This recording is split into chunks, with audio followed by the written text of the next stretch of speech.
mbokk yi ñu ngi leen di nuyu yéen ñëpp ci seen tur ak seen sant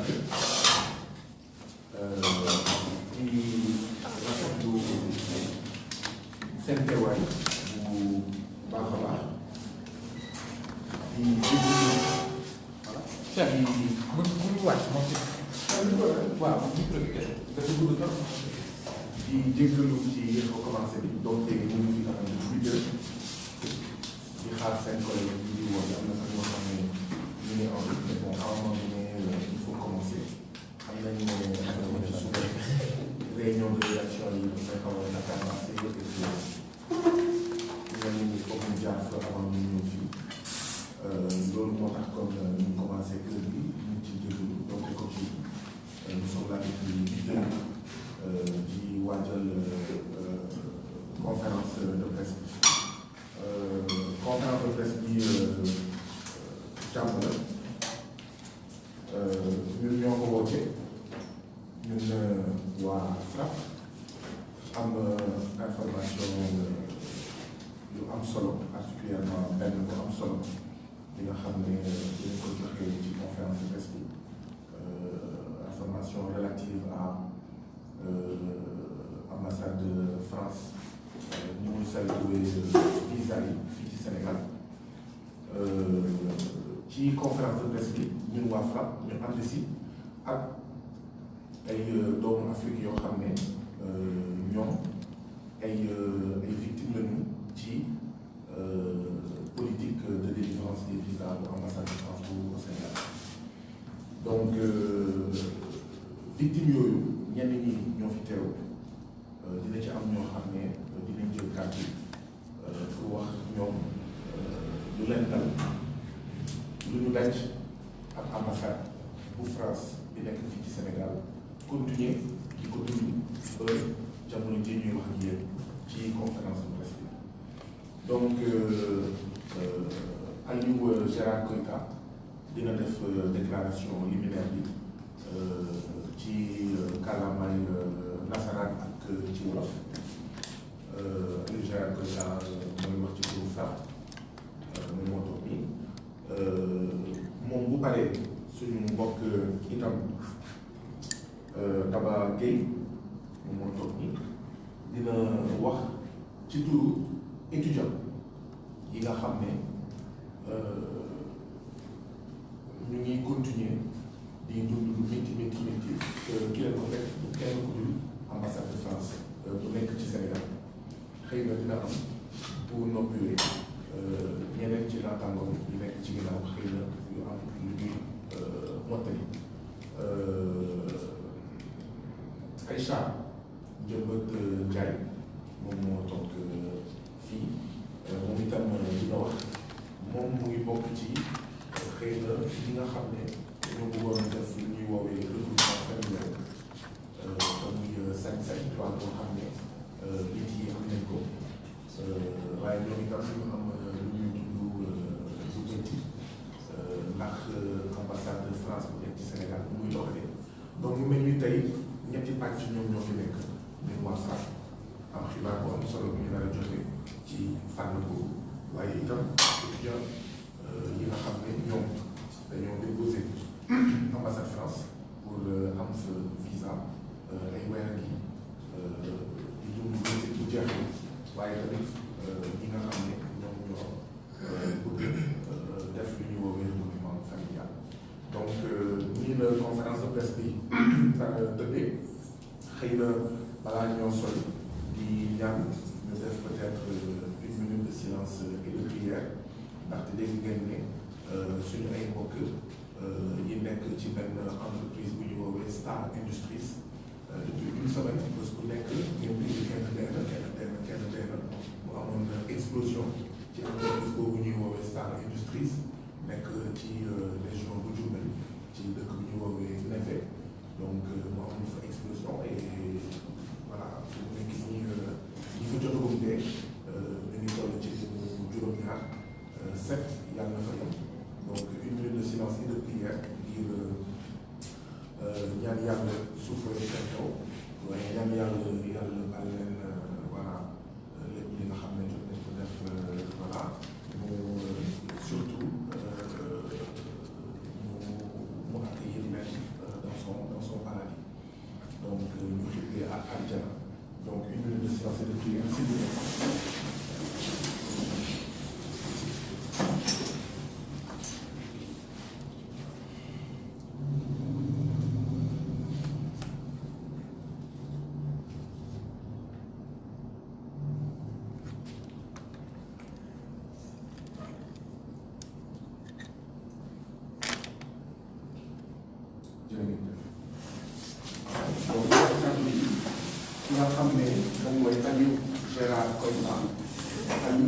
Koïta nekk porte-parole du jour bu FRAPP nar a jàng texte liminaire bi en français ak ci wolof Aliou Gérard Koïta bismillah. Asalaamaaleykum ñoo ngi nuyu ñëpp di nuyu également suñu mbokku journaliste yi donc damay daal di lire directement déclaration bi d'abord en wolof ensuite wax ko ci français. kuréel ñun waa FRAPP ñoo ngi daal di dénoncer maanaam ngañ bu baax a baax li nga xamante ne moom mooy benn politique bi nga xamante ne ambassade France da koy daal di def fii ci Sénégal loolu nag ñun am na nu ñu koy woowee mooy arnaque suñu xoolee fii lim fii ci Sénégal daanaka ambassade bi arnaqué na plus de 30 000 personnes ambassade France fii ci Sénégal dafay daal di sàcc d'abord li nga xamante mooy africain yi yëmul ci loolu dafay daal di toroxal li nga xamante mooy africain yi aussi rax ci dolli nag ambassade France léegi dafay daal di jël ay passeport africain yi confisqué ko maanaam téye ko denc ko ci seen tiroir yi parfois 1 mois ci anam bi nga xamante ne teguñu ko yoon te loolu nag ñun ñëpp xam nañu traitement bi moo ci yoon 3 semaines kese la mais ambassade France dañuy daal di jël passeport yi teg ko foofu noonu yemuñu ci loolu toujours ambassade France ñoom dañuy maanaam xaalis bu ñuy sàcc africain yi yemuñu ci sàcc xaalis bi ak ñoom seen maanaam xaalis boobu noonu léegi la ñuy utiliser pour financer projet yooyu noonu projet yi nga xamante ne xaalis bi nga xamante ne dañ koy daal di jël ci business boobu bi ñuy jëlee ci wàllum visa yooyu lu ci gën a yéeme ndeysaan mooy que lu ñuy def nii yëpp maanaam sàcc africain yi toroxal ni ak ñoom seen daanaka loolu yëpp dañ koy def en complicité ak suñu état bi maanaam gouvernement bu Sénégal te président Macky Sall nekk nag moo ci bopp bi ndax ñun ñëpp xam nañu président Macky Sall au-delà de ñun luñ koy woon mais yaakaar naa Sénégal yi yëpp teg nañu seen bët que président Macky Sall daanaka ci ay waawu France kese ci lay dox ndax bu Emmanuel Macron su ko waxee xonk na mu ne cuur bu ko nee weex na mu ne tal moo tay bu ñu sàccee africain yi toroxal leen humilier leen jël seen xaalis confisquer seen kii ni passeport maanaam loolu état du Sénégal dafay daal di ne pat buus kuuf yi ñun ñëpp la ñuy def kenn du wax daal moo taxit nag boo leen xoolee ci mbirum visa yooyu lim bi daanaka dafa gën a yokk ndax en 2020 suñ doon def benn kii xayma mooy que il y avait 32 000 demandeurs de visa maanaam ñi nga xamante ne dañoo bëggoon jóge fii pour dem continuer mooy seen i jàng wala ak ñoom seen maanaam campus du France bi ñu defee seen yëf yi yëpp maanaam seen njuut njaay ak seen sàcc yi ak ñoom seen léegi nag dañuy daal di inventé ay motifs yi nga xamante ne amul bopp amul génn maanaam nit ki mun nañ la bañal sax mooy sa visa mais duñ la jox maanaam benn justification mooy bu leer maanaam loolu français bi lay woowee maanaam ay motifs fallacieux ñi nga xamante ne dañ ko daal di teg ci ndodd africain yi wala sénégalais pour naan leen ah yow moom amoo mooy sa visa moo taxit nag ñun waa FRAPP tey dañuy daal di exiger lu ñuy wax ne dañuy exiger d'abord benn la restitution maanaam nañu delloo nu mu gën a gaawee d'abord candidat yi nga xamante ne ñoom ñoo déposé visa nañ leen delloo seen passeport ndax nit ki kay boo ko bañalee mooy visa la moindre des choses delloo ko mooy li nga xamante ne moom mooy ci moom passeport rek mais campus France dañuy jël passeport jàmbur yi teg ko mooy seen bureau moo tax ñu ne loolu dañuy exiger ñu delloo leen seen passeport yi nu mu gën a gaawee ñaareel bi d'abord nañu delloo tamit xaalis bi ndax gis nañ fi lu ne corona business gisoon nañ ko wante lii mooy corona mafia visa ñu jël sénégalais yi nga xamante ne ndax sàcc mënul weesu ñu ne la SMS 700 francs ban livreur càq-càq fii ci Dakar ngay fay bourse 10 000 francs wala 11 000 mais loolu sàcc la étudiants bu ñuy déposer pour seen demande de visa dañ leen di facturer li nga xamante ne mooy 1500 euros ay boo amulee 100 sax daanaka yow duñ la delloo dara wala boo amee 100 tuuti ñu delloo la maanaam 500 euros mais loolu sàcc moo tay nag dañ leen di wax nañu delloo xaalis ndax lii sàcc la ñetteel waaw mbir mi nag foo mu jaar yoon mooy benn ambassade France dafa war a def li nga xamante ne mooy transparent ci seen information teg ko ci yoon ndaxte nit ki am na maanaam ay kii ni candidat yi nga xamante ne ñoom ambassade de France dañ leen di daal di def ci li nga xamante ne moom mooy liste rouge te loolu ndeysaan étudiants yi wala africains yi nga xamante ne ñoom ñooy demande visa xamuñu ko rax ci dolli nag ñenn ñi bokk xamuñu ndax ñoom ñoo ngi ci liste rouge boobu noonu mais ambassade France dafay daal di noppi léegi ñooñu à chaque fois suñu demee déposé nga seen visa maanaam ambassade France day dóor encore mooy seen xaalis quoi sàcc encore mooy seen xaalis waaw nit ki kay boo ko defee kii nga liste rouge kay nee ko hey yow def nañ la liste rouge mais noonu dañuy noppi ne pat nit ñi di continuer ñoo ngi jël xaalis boobu noonu di ko lekk moo tax ñu ne loolu tamit nag dafa war a arrêté ñetteel bi mooy dama ne ful la mooy jaay Dakar loolu mooy la sagam léegi ambassade France wala ak yeneen ambassade dañuy daal di imposer africain yi wala sénégalais pour ñuy am ay visa pour dugg seen réew dama ne ñun ñuy exiger fii ci réewum Sénégal bépp pour réew bi nga xamante ne dafay daal di exiger muy sénégalais wala africain pour am visa dugg seen kër dama ne ñun tamit Sénégal loolu lañu war a def loolu mooy yoon moo tax nag ñun waa FRAPP tey dañuy daal di encouragé bu baax a baax ñi nga xamante ne mooy victime yi ndax yombul dañ leen di encouragé parce que dañoo briser maanaam li nga xamante ne mooy jàng yi ñooyu nga xamante ne nit ñi parfois da nga ko doon am moo ci seen xel su ma génnee wax rek non gars yi après ma dañoo dugal kii la liste rouge mais nag il faut se battre maanaam kuy bëree daan te ñii tey dañ leen di encouragé bu baax a baax ndax leer nañu tey dinañu daal di jox courage ak sañ-sañ pour ëllëg victime yooyu nga xamante ne bu ñu amee mooy kii mu li leen métti ñu génn wax ko moo tax dañ leen di encouragé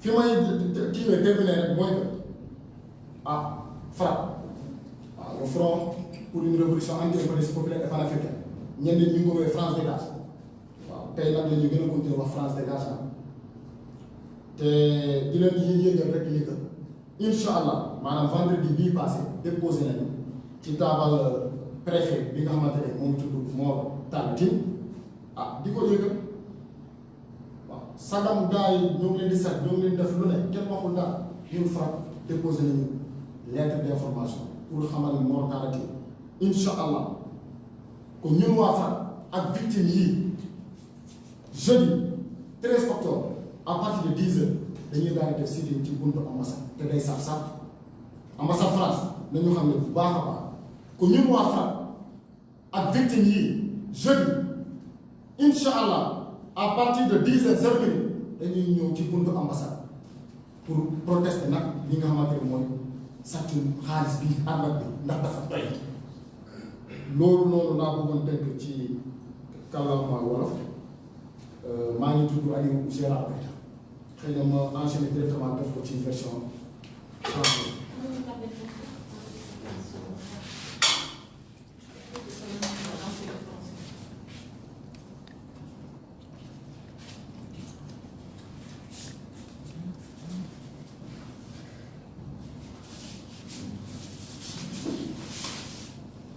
Merci beaucoup. Je m'appelle Aliou Gérard Keita, membre du secrétariat exécutif national du FRAPP et porte-parole du jour. Le FRAPP dénonce la politique de délivrance de visa de l'ambassade de France au Sénégal, faire d'arnaque, d'extorsion de plus de 30 000 personnes par an au Sénégal. L'ambassade de France au Sénégal vole les Africains, humilie les Africains, confisque pendant des mois les passeports des Africains en lieu et place des 3 semaines de traitement, finance des projets au Sénégal avec l'argent fluide de cette arme d'arnaque massive, jouteuse pour l'Hexagone pour constituer le business des visas. Et malheureusement, oui, malheureusement, tout cela passe avec la complicité du gouvernement du président Macky Sall. Les demandes de visa ont augmenté. Et en 2020, il y avait 32 000 demandeurs. Campus France invente des motifs fallacieux pour refuser le visa. Le FRAPP exige 1. La restitution sans délai aux candidats au visa malheureux de leur passeport. 2. La restitution de l'argent aux demandeurs de visa n'ayant pas obtenu le visa. 3. La transparence de l'ambassade en informant les candidats mis sur liste rouge ou n'ayant aucune chance d'obtenir le visa, au lieu de prendre leur argent tout en sachant qu'ils ne sont pas éligibles. 4. L'institution du visa pour les ressortissants des pays qui demandent le visa aux Sénégalais. Le FRAPP aujourd'hui encourage la libération de la parole des victimes de la mafia des visas de l'ambassade de France au Sénégal. Le FRAPP a déposé le vendredi sur la table du préfet de Dakar une lettre l'informant d'un sitting que le FRAPP et toutes les victimes de la mafia de l'ambassade de France au Sénégal comptent organiser devant l'ambassade de France ce jeudi à partir de 10 h.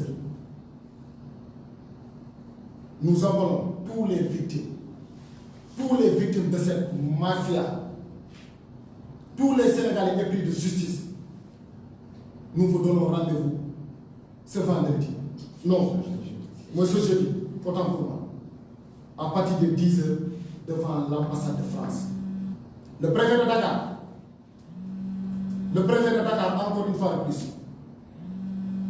il ne faudrait pas être comme d'ailleurs le président que nous, pour nous aujourd'hui, il n'est pas un président, mais un gouverneur de la France, c'est-à-dire respecter la loi.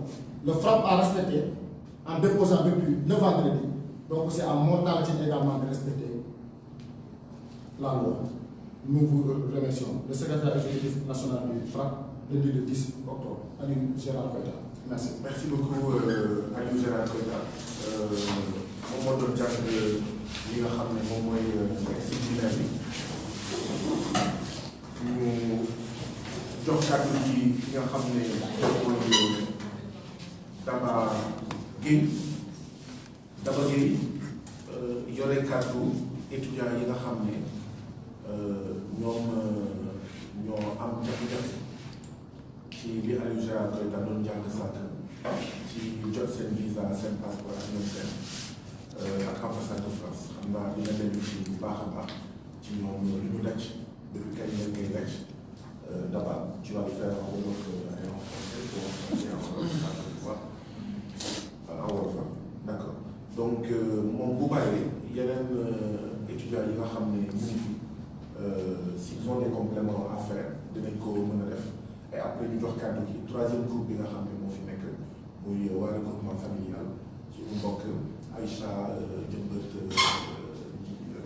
Ndiaye dina jël kàddu yi kii naa ma donc Daba bisimilah Daba Gueye bisimilah.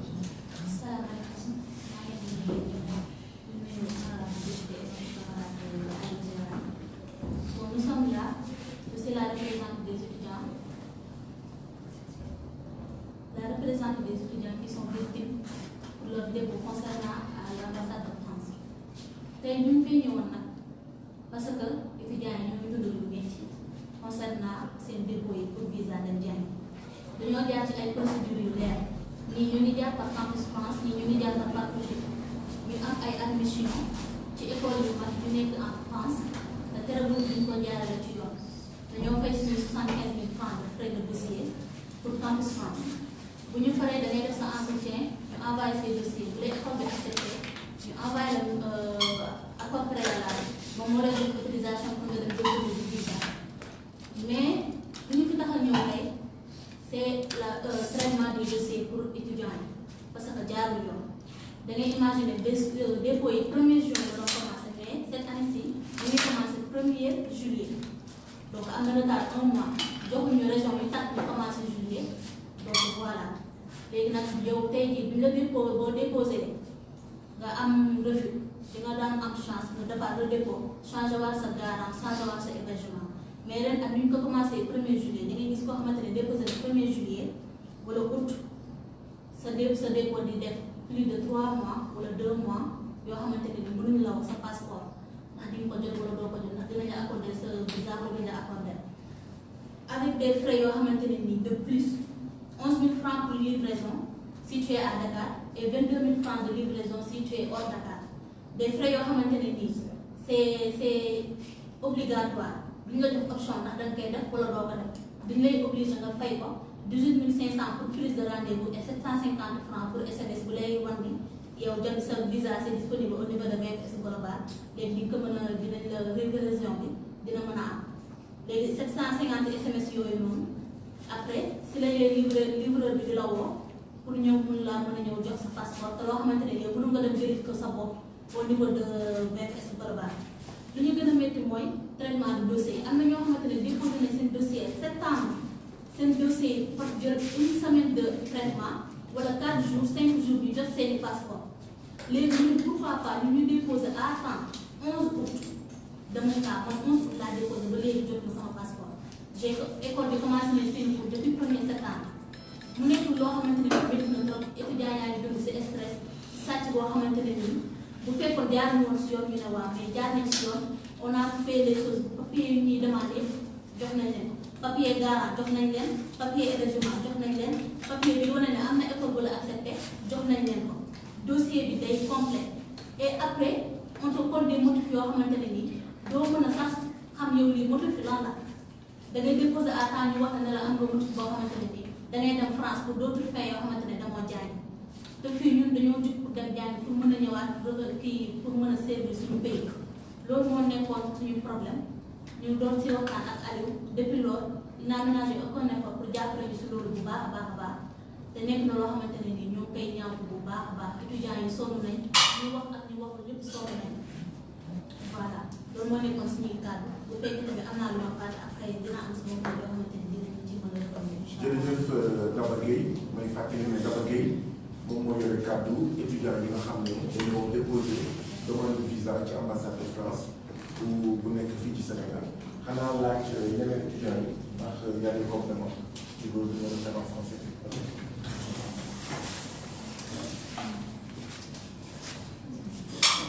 alors kii nag suñu mbokk africain la moom bu Sénégalais mais daanaka képp kuy africain doo gan ci Sénégal sa kër la moom itam étudiant la xam naa ci nasaraan la naa wax pour wax ñoom lu ñu dund daal depuis ay weer tu as présenté ton nom et ton prénom et tu vas y aller. Voilà. Bonjour, je suis Béni Kono, étudiant ici au Sénégal, ça fait 3 ans. Je suis venu réclamer ce qui m'est de droit. L'ambassade de France détient mon passeport, cela fait 2 mois et 2 semaines. Je suis d'abord étranger, on sait tous comment ça se passe ici au Sénégal. L'ambassade de France, pour moi, nous vole. Parce que déposer déjà le dossier à l'ambassade de France, à VFS, excusez-moi, c'est beaucoup d'argent. Plus de 10 000 francs.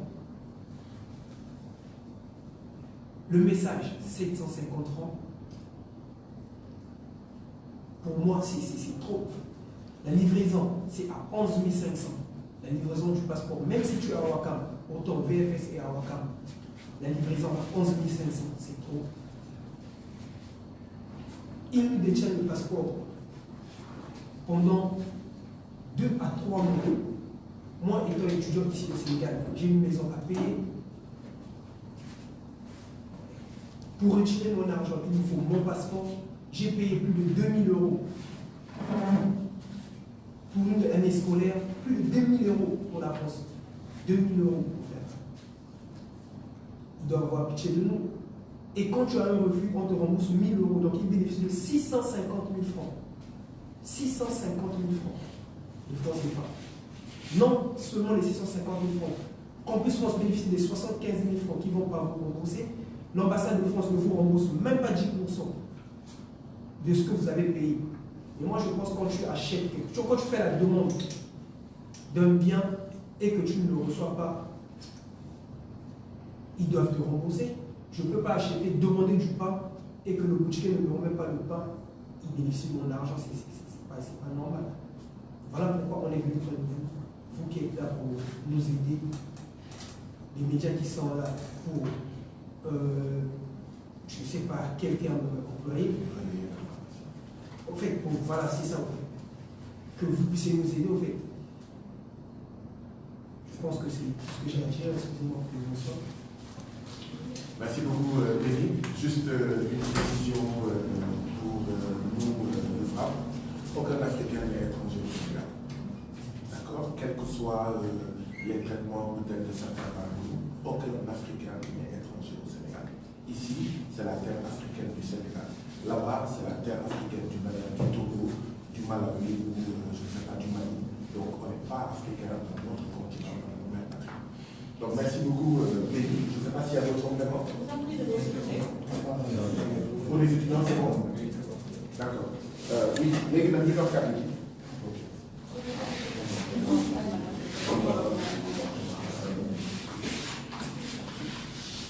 ñu jox kàddu gi suñu mbokk suñu jigéen Aïcha Diombeut Ndiaye moom dina expliquer lan mooy regroupement familial dina expliquer wala jafe-jafe yi nga xam ne ñu ngi koy daj ci utum visa ci ambassade bu Sénégal ambassade bu France bu nekk ci Sénégal Aïcha bismillah. kii doo ñu baal génn tuuti rek. man ma génn waaw tuuti rek waaw. ma génn saa non. c'est bon maintenant? Ah, c'est bon. Ok. Donc, Aïcha, bismillah. Assalamu alaikum. Je suis Aïcha Diombeut Ndiaye. Merci beaucoup, pour l'opportunité. Maa ngi teewal groupement familial bu Dakar. Suñu problème yi ñuy jànkuwanteel mooy que ni dañuy def dépôt regroupement familial suñu borom kër yi nekk foofu wala suñu yaay wala suñu papa wala suñu famille. Ba regroupement familial am avis favorable bu ñu ñëwee Sénégal pour ñu traiter regroupement familial bi pour ñu am visa day nekk problème déjà rek soo amee sa avis favorable normalement waroo fi def 3 mois te def sa visa léegi da ngay obligé def visite te visite bi rek normalement su ko defee war nga am visa ñu wóor pour nga ñëw jël sa visa mais dañ lay traiter pendant 1 an.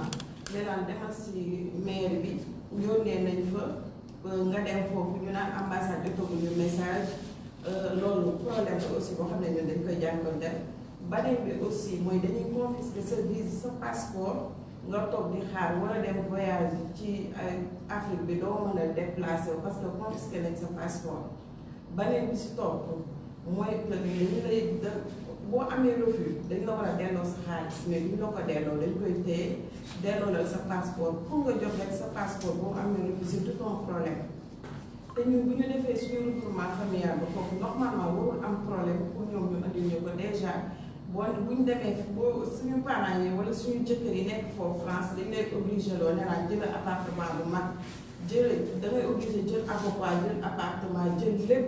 loo xam ne 5 personnes mën nañu fa dund alors que yéen couple ngeen 2 enfants ngeen am ou bien 3 yooyu problème yooyu yëpp dañu koy jànkuwanteel ñun dañu war a liggéey parce que ñoom état bi dañ leen fi teg pour ñoom ñu liggéey mais ñoom dañuy yor suñu ay regroupement suñu ay dossier di ko traité loolu duñ ko traité duñ ko def dara buñ ko doon traité dem na parce que déjà da ngay déposé 2020 ba 2022 amagoo benn résultat. ñoom bu fekkoon li ñu doon liggéey comme ni ñuy liggéey instant bi ku si nekk sa traitement de dossier normalement warul def 6 mois nga jot sa visa mais da ngay déposé depuis 2016 am 2 refus 2020 nga déposé am benn amagoo refus ba léegi yaa ngi sa avis favorable woowuñu la defuñu la dara. jërëjëf Aïcha Diombeut Ndiaye ñu jox kàddu gi keneen ci ñoom chef bu def version française bu suñu mbokk regroupement familial donc comprendre ngeen ne cas yi bokkul dafa am ay cas étudiant yi ut visa am cas wu suñu mbokk yi nga xam ne dañoo am borom kër wala dañoo am jabar d'accord France ñu war a def lu ñuy woowee regroupement familial maanaam les enfants wala jabar yi wala jëkkër bi dem fekki l'autre conjoint en France donc dégg ngeen ci wolof suñu mbokk bi li mu wax ne ñoom ñi war a def regroupement familial yooyu jafe-jafe yi ñu jànkonteel ak ambassade de France ci Sénégal ñu jox kàddu gi Cheikh dina présenté wu wax turam wax santam mu wax ko ci moom ci nasaraan voilà. Bonjour, je m'appelle Cheikh Ndongo et je suis comme Madame Ndiaye qui vient juste de parler au nom du regroupement familial. Nous sommes tous victimes comme les étudiants aussi. Je ne vais pas répéter ce qu'ils ont dit. Par contre, je tenais à préciser quelque chose.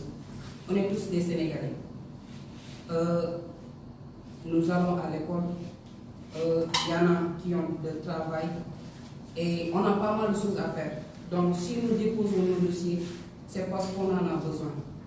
Et si aussi on a déposé nos passeports pour obtenir notre visa, si on a un refus, on doit être tenu au courant. Par contre, on est dans le flou. Parce que si tu demandes de l'information par rapport à l'évolution de ton visa, on dit juste que ton dossier est en cours de traitement. Par contre, selon moi, ça devrait être un peu plus clair. On devrait t'informer sur l'évolution de ton dossier pour que tu puisses savoir. Comme par exemple, moi, quand j'ai eu mon refus, il n'y avait pas de motif clair. On m'a juste dit, pour la première fois, quand j'avais eu mon refus, on m'a juste dit que l'heure où les papiers déposés ne sont pas authentiques. Selon vous, il s'agit de quel papier? Combien de paperasse tu vas déposer pour avoir ton visa? On dit que l'heure où les papiers. Tu ne sais pas si c'est un papier ou c'est des papiers. Et deuxièmement, tu as une famille. Moi, par exemple, je ne vis pas avec ma mère, ça fait 10 ans. Maintenant, j'ai 17 ans. Je le vois presque un mois par année, parce qu'elle a un mois de vacances. Donc, c'est hyper difficile. Ce qu'elle vient d'expliquer tout à l'heure, vous avez un mari ou bien votre épouse est en France, vous devez le rejoindre, vous racontez des difficultés. Supposons si ta femme est enceinte et si elle a 6 mois de grossesse ou bien voire 7, elle ne pourra plus continuer le processus. Donc du coup, elle a perdu du temps pour rejoindre son mari et aussi elle va devoir reprendre la procédure pour déposer encore de nouveau. Donc du coup, nous disons tout juste que c'est très long, la procédure, elle est très longue et c'est pas normal. Parce qu'on pouvait voyager clandestinement, mais on ne l'a pas fait. On l'a fait selon les règles. Donc, nous n'exigeons pas. Nous n'exigeons pas. Nous sommes là parce que ce sont nos droits. Donc, ce n'est pas de l'exigence, selon moi. Merci beaucoup. jërëjëf Cheikh Ndongo. Cheikh Ndongo. jërëjëf Cheikh Ndongo. mbokk yi am na ñoo xam ne xëy na ñu ngi fii maanaam ci taskatu xibaar yi ñu ngi fi depuis ndorteelu conférence de presse bi xëy na raté wuñu dara am na ñoo xam ne xëy na am na lu ñu raté Aliou Gérard Koita moo doon liggéey déclaration liminaire bi ñi nga xam ne dañoo tardé mën nañu rapproché wu de Aliou Gérard Koita maintenant je ne sais pas ndax am na ay questions balaa ñoo def le rattrapage oui d'accord Cheikh Ndongo. Avant les questions, balaay laaj bëgg na wax tuuti ci kàllaama ak wolof. bu paree yaa ngi wax la majorité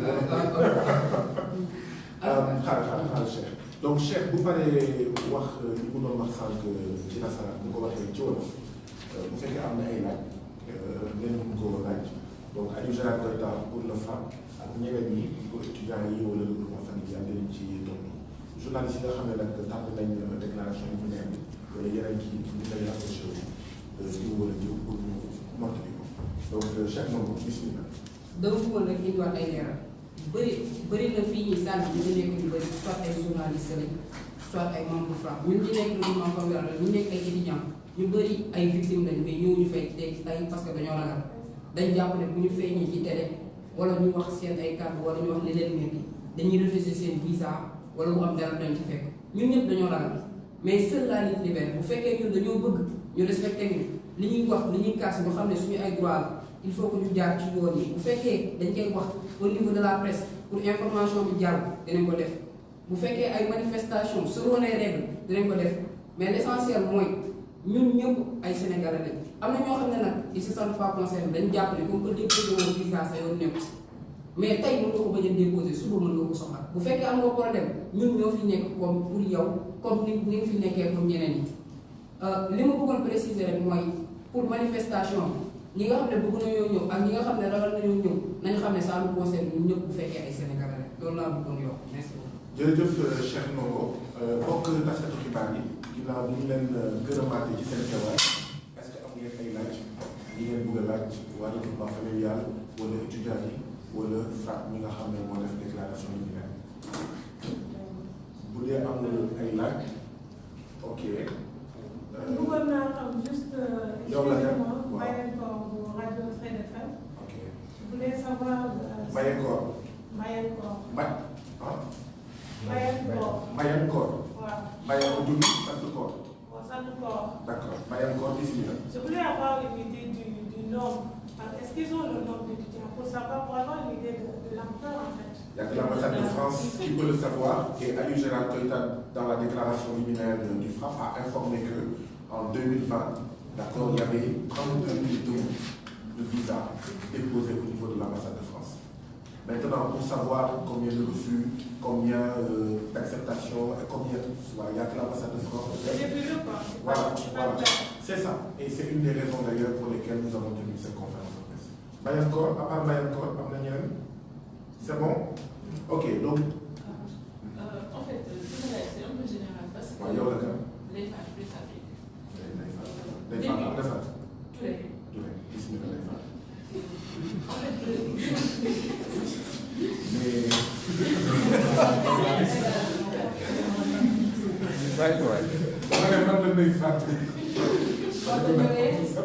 Les femmes, tous les.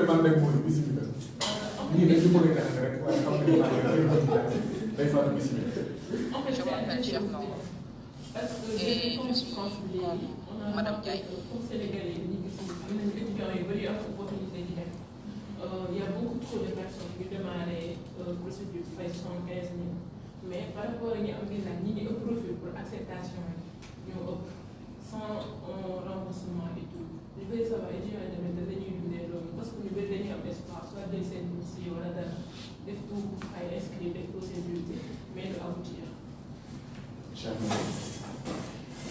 Nous avons sur le banc d'avoir guéri. D'abord, ici, nous avons comprendre la vie. Voilà, ici. Étudiants yi ñu koy dundee moom franchement métti parce que fii comme jàng bi parfois am na si ñoo xamante ne amuñu chance de yenn kii yenn niveau yi donc vu que France moo gën a yomb te seen école yi foofu noonu macha allah man léegi si lañ décidé ñu xool def procédure bi dem jàngi bu ñu demee jàngi bu ñu amee seen diplôme bu ñu paree ñëwaat fii servir seen pays mais affaire bi dafa koy jaarale ci yoon mais daal ñoo ngi gis bi ñu si bëri dañuy sànni seen xaalis si dara parce que ren ñoo ngi gis procédure critère d'éligibilité dafa sévère de trop dafa sévère parce que da ngay gis koo xamante ne ni dinaa la boo amul ay moyens boo wala boo validéwul sa année doo mën a déposer te ñoom bi nga wax dara léegi yow boo déposé yow mën nga ko bañ a xam keneen tamit mën nga ko xam léegi boo déposé sa dossier dinañ enquête sa 75 000 te ils ont bien précisé que c'est non remboursable. Tu vois léegi nag yow boo amee acceptation yàlla def nga am acceptation nga dem ba dépôt visa nga passé sa kii yëpp li ñu lay laaj nga déposé ko papier yi ñu lay laaj nga joxe ko léegi ñoom refus bi ñu lay jox yow parfois mënoo ko xam yow lii ban genre refus la wala ban motif lañ la jox te doo ko comparer te mën nga déposer à temps ñu war la répondre si 3 semaines voire 2 semaines ñu toog ay 1 mois 2 mois tey sa passeport doo ci mën a def dara.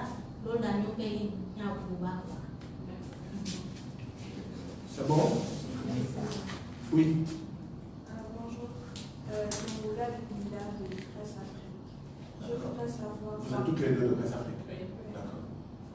savoir par rapport au rassemblement de jeudi, si après cela, il n'y a pas d'amélioration, est-ce que vous avez pensé à une autre solution pour pouvoir faire bouger les choses?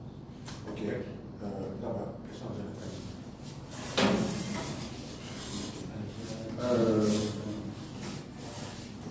C'est le FRAPP qui, au nom de toutes les victimes, a déposé donc la lettre d'information. C'est pourquoi c'est un sénateur qui est le porte-parole du FRAPP. Essayez d'apporter des réponses à votre question. Merci beaucoup. Je pense que par rapport à cette question, c'est très clair. Parce que ce que le FRAPP devrait faire, on l'a déjà fait. C'est-à-dire déposer à temps.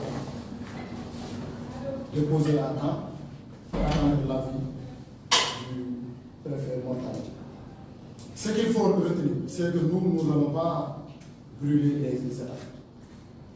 D'abord, nous avions organisé une conférence de presse et ça avait créé un peu de bruit. D'ailleurs, c'était la raison pour laquelle, à l'époque, nous avions vu Moïse Sarr sortir. Et depuis lors, il y a également énormément d'appels venant d'étudiants ou de victimes. C'est pourquoi, en toute responsabilité, le FRAPP a décidé de déposer une lettre. Maintenant, ce qu'il y a lieu de retenir, c'est d'abord il y a une manifestation à faire devant l'ambassade de France. Qu'il le sache, nous allons venir. D'abord, concentrons-nous pour le jeudi 13 octobre, à partir de 10h devant l'ambassade de France, où nous allons crier haut et fort. Basta à cette mafia de visa. La France nous vole. La France nous humilie. Trop, c'est trop. C'est pourquoi nous allons nous battre. Et d'ailleurs, c'est pourquoi également c'est mieux l'occasion. Tantôt Cheikh l'a si bien dit. Parfois, nous les Sénégalais, parfois, nous sommes égoïstes. Par exemple, nous, membres du FRAPP, par exemple, moi, Aliou Gérard Koïta, je n'ai pas demandé à aller étudier moi en France. Et pourtant, aujourd'hui, je suis là. Parce que pour nous, membres du FRAPP, quand aujourd'hui, il y a une injustice, il faut se battre. On ne se bat pas parce que ça ne nous concerne pas. Si aujourd'hui on se bat, c'est parce que cette injustice-là peut toucher un proche. C'est pourquoi nous appelons tous les Sénégalais. Parce que trop c'est trop. La France nous vole et nous humilie. C'est pourquoi, pour l'autre étape d'abord, l'étape aujourd'hui, c'est le rassemblement devant l'ambassade de France. Et nous allons manifester, je vous le dis. Mortal qu'il se prépare. L'ambassade de France, qu'il sache que quand le FRAPP dit que nous allons venir, forcément nous allons venir. Il n'y a même pas de changer de midi à 14h. Parce que c'est notre droit. Mais nous tous nous sommes témoins oculaires et auditifs. Mais lorsque notre frère africain parlait des conditions qu'il vivait ici, mais c'est extrêmement grave. Ce que Daba a dit, rien que ça doit nous pousser nous tous, y compris les journalistes. Parce que je vous rappelle très bien qu'il y a un de vos confrères, Pape Sidi, qui a été victime de ça. Donc ce qui veut dire qu'aujourd'hui, ça peut être les étudiants, ça peut être le regroupement monnaie familiale, mais ça peut être également les journalistes. Nous, mon frère, on va se battre. On va se battre. On va se battre. Et nous tous, nous devons se battre contre cette arnaque-là. Parce que trop, c'est trop. On nous interdit de prendre les tirs de pirates. Et aujourd'hui, on nous sert des motifs fallacieux, quoi. Mais c'est extrêmement grave. Trop, c'est trop. Trop, c'est trop. Nous vous donnons tous rendez-vous. Le jeudi 13 octobre, Inch'Allah, à partir de 10h devant l'ambassade de France, nous allons manifester. Merci beaucoup, Aliou Gérard Koïta. S'il n'y a pas d'autres questions. Ok. Nous venons de dire ci seen teewaay di leen di jox rendez-vous dans quelques jours, dans quelques heures pour waajal beneen jéego bi nga xam ne moo topp ci benn bi muy manifestation alxames ci buntu ambassade de France. ñi nga xam ne dañoo tardé woon déclaration bi ñu nekk Aliou Gérard Koïta moo ko defoon ñu nekk fi nga xool naka la ñuy rapproché woo de Aliou Gérard Koïta pour la déclaration bi ñu nekk. journée et bonne